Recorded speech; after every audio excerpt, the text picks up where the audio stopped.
apšviestas mėnulio, ant lapo gulėjo mažas kiaušinėlis. Šeštadienio rytą patekėjo šilta saulutė ir pokšt! Iš kiaušinėlio išsirito mažytis ir labai alkanas vikšrelis. Pirmadienį jis suvalgė vieną obuolį.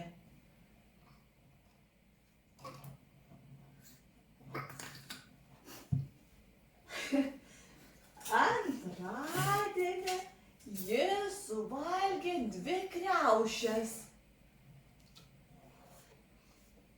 Trečiadienį jis suvalgė 3 slyvas.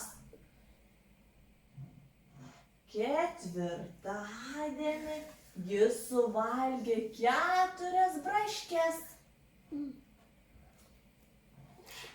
Penktadienį jis suvalgė 5 apelsinus.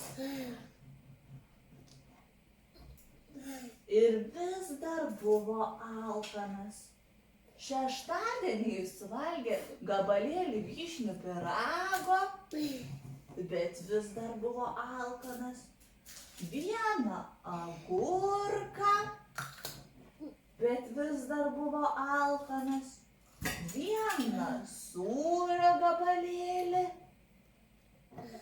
bet vis dar buvo alkanas.